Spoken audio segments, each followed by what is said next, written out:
Legality of the Threat or Use of Nuclear Weapons, ICJ Advisory Opinion 1996 by Hannah Teven and Zain Asaf. Hello, fellow scholars. This presentation will discuss the case outlining the landmark advisory opinion delivered by the International Court of Justice in 1996 on the legality of the threat or use of nuclear weapons. This case probes deep into the legal foundations underpinning the use of one of humanity's most devastating inventions. We aim to unravel the complexities of international law that govern the potential use of nuclear weapons, dissecting the arguments from various international legal structures and the ultimate stance of the ICJ on this matter. Key parties involved. The case has three main parties: the International Court of Justice, the United Nations General Assembly, and the World Health Organization. In this particular case, the United Nations General Assembly asked the International Court of Justice for an advisory opinion regarding international concern over the legality of the threat or use of nuclear weapons. Furthermore, the World Health Organization also sought clarification regarding the verdict. Relevant context. The end of the Cold War period saw a significant shift in international relations and a renewed focus on nuclear disarmament. The 1990s were characterized by intense negotiations and treaties aimed at reducing the nuclear arsenal globally. However, despite these efforts, the question of whether the threat or even the use of nuclear weapons could ever be legally justified under international law remained unanswered. In this context, the United Nations General Assembly and the World Health Organization, reflecting global concerns about the continuing existence and potential use of nuclear weapons, sought to clarify the legal standing of such weapons within the framework of international law. The request aimed not only to understand the legality under current law, but also to influence future disarmament negotiations and the development of international legal norms concerning nuclear weapons. In their request to the ICJ, the General Assembly sought to clarify how these existing legal frameworks intersect with the potential use of nuclear weapons, particularly focusing on whether such use could ever be reconciled with the principles of international humanitarian law and environmental law.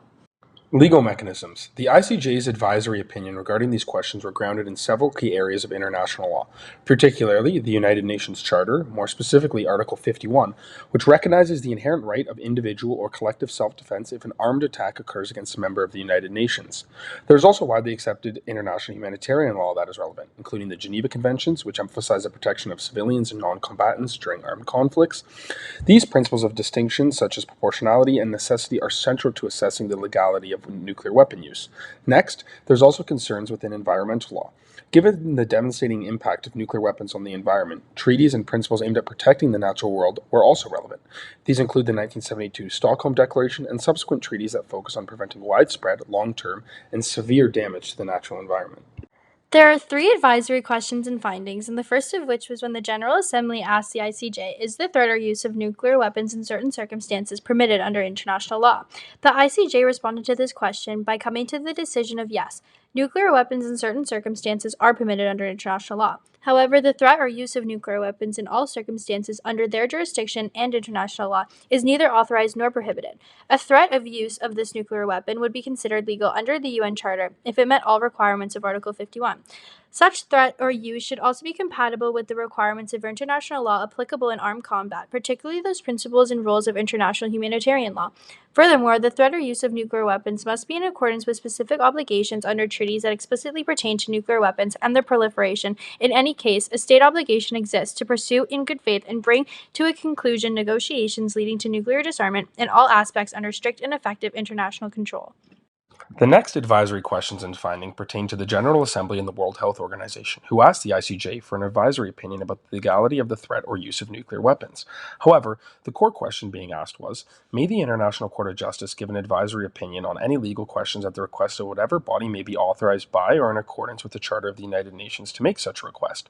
The response was that yes, the ICJ may give an advisory opinion on any legal questions at the request of an authorized body of the Charter of the United Nations, that being the General Assembly. However, the ICJ cannot grant an advisory opinion to the WHO due to the court lacking jurisdictional power to grant such an opinion to the World Health Organization. The final advisory question seeking answer was, do treaties relating to the protection of the environment specifically prohibit the use of nuclear weapons by states? The ICJ deduced that no environmental treaties specifically prohibit the use of nuclear weapons by states. Environmental treaties are not intended to deprive states of the exercise of the right to self-defense under international law. Resolution of the case and the implications. The ICJ's advisory opinion navigated these complex legal and ethical waters to conclude that while international law does not provide a definitive prohibition against the threat or use of nuclear weapons, any use must strictly adhere to the principles of necessity and proportionality under international humanitarian law. The court also acknowledged the catastrophic environmental consequences of nuclear weapons, underscoring the duty of states to consider these effects in their military planning and actions.